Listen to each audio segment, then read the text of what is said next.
It begins with a pattern, a repetition that few notice at first. A statement is made in defense of something questionable, and the crowd responds with nods, not outrage. A moral line is blurred, and suddenly what should have been condemned is celebrated.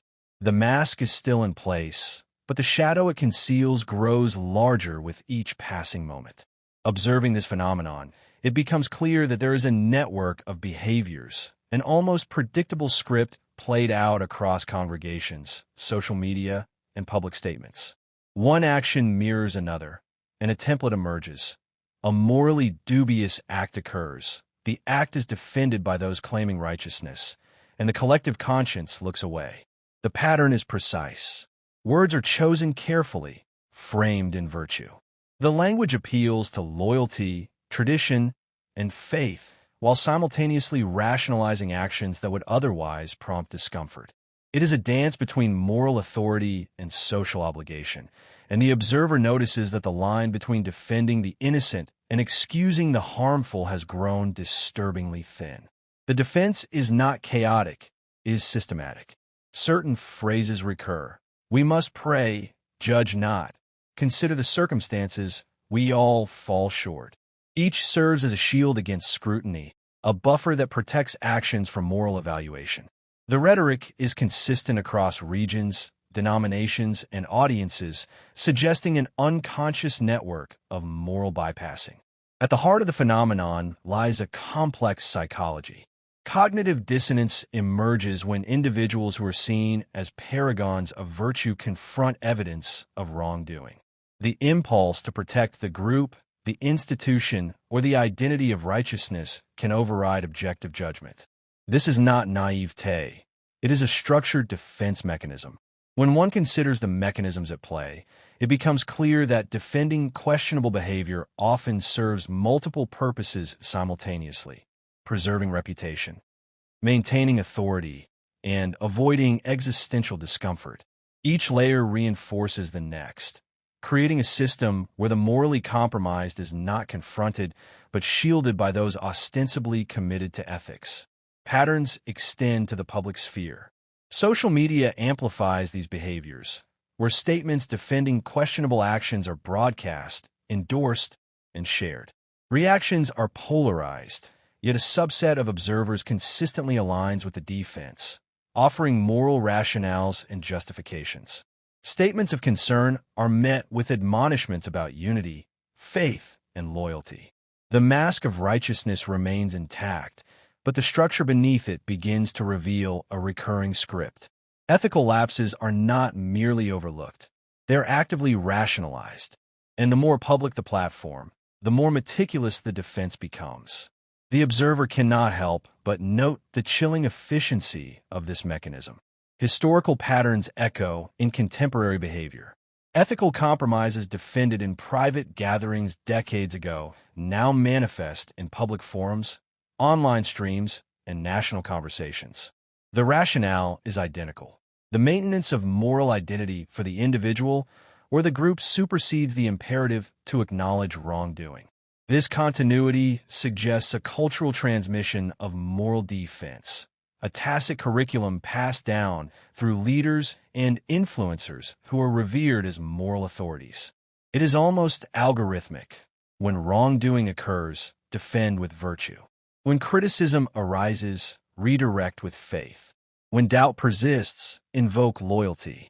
Each stage reinforces the cycle, ensuring that the mask of goodness remains firmly in place.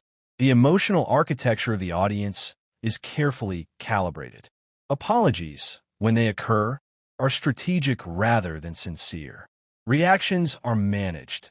Fear of ostracization is implicit, and the collective conscience is disciplined through repetition of moral language. The mask thrives not because people are unaware, but because they are trained to respond in predictable ways. The observer notes the subtle cues: hesitation in critique, measured praise, avoidance of direct confrontation. Each action is rehearsed, consciously or unconsciously, to preserve the perception of goodness while excusing actions that would otherwise undermine it. The strategy is elegant, efficient, and disturbingly resilient. Yet the system is not without tension. Beneath the surface, doubt flickers. Individuals perceive inconsistencies between professed values and defended behaviors. Whispers of concern circulate, but these are quickly absorbed or silenced by the dominant narrative. The mask is resilient, but cracks appear. The pattern of public defense begins to show signs of stress when confronted with sustained inquiry. Each rationalization requires more layers of explanation, more appeals to authority, and more emotional reinforcement. The observer can trace the stress lines forming, subtle but inevitable, revealing that even the most disciplined facade cannot entirely suppress the tension between identity and ethics. Analysis reveals recurring categories of defense. There is the appeal to faith, the invocation of scripture, and the framing of criticism as an attack on community. There is the deflection of attention, turning focus to unrelated issues, and the personalization of critique, framing the dissenting voice as disruptive or malicious. The observer notes the consistency. Across time, geography, and denomination, the strategies are replicated with remarkable fidelity. They are the hallmarks of a social mechanism designed to preserve the appearance of moral integrity, while quietly neutralizing the impact of ethical lapses. In this context, the phenomenon transcends individual actions and becomes a study in cultural behavior, almost like a societal algorithm operating beneath the surface of visible morality. The implications are profound. When those entrusted with moral guidance rationalize unethical behavior, the consequences extend beyond the immediate act. The culture of defense normalizes compromise and teaches observers that virtue can be selectively applied. The mask, while appearing protective, becomes a mechanism for enabling continued ethical bypassing. The observer notices the subtle, cumulative effect. Younger members of the community internalize the behavior, adopting the same scripts and rationalizations, perpetuating the cycle. What begins as a defense of a single questionable act evolves into a structural phenomenon, embedded in the culture itself. Patterns of escalation are apparent. Each successive incident of defense builds on the previous, increasing the moral threshold of what can be publicly rationalized. The system is adaptive. Defenses are refined. Messaging becomes more sophisticated, and the capacity for self-justification expands. The observer can model this mathematically. Ethical compromise defended once is likely to be defended again, and repeated defense lowers the perceived severity of future incidents. The cycle is self-reinforcing, producing a dynamic where the mask grows heavier, more layered, and more effective, even as the underlying ethical compromises accumulate. The ultimate lesson of the pattern is clear. The defense of questionable acts is not random or accidental. It is systematic, predictable, and remarkably resilient. The observer traces the mechanism from individual cognitive dissonance to collective rationalization, noting each step, each narrative construct, and each rhetorical device. There is no chaos here, only the precise choreography of moral defense. And as the phenomenon continues, the broader implications become unavoidable. The longer the system operates, the more normalized ethical compromise becomes.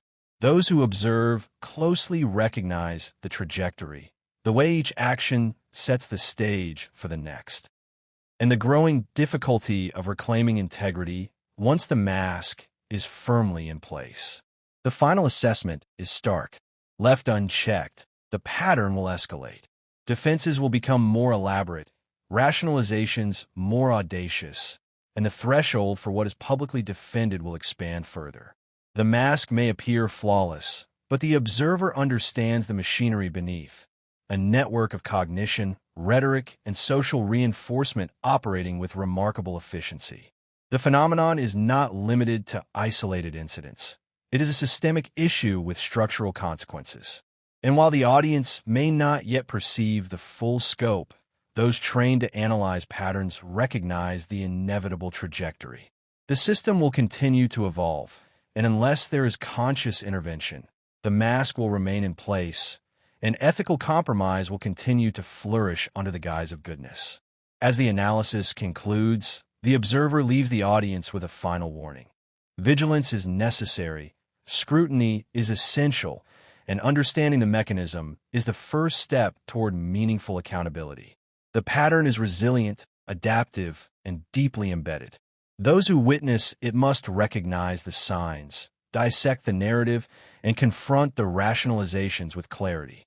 The mask may be sophisticated, but the principles that govern ethical behavior are not negotiable. The future will reveal whether the system self-corrects or whether the defense of compromise becomes increasingly normalized, leaving moral integrity as a distant memory beneath the weight of carefully constructed appearances.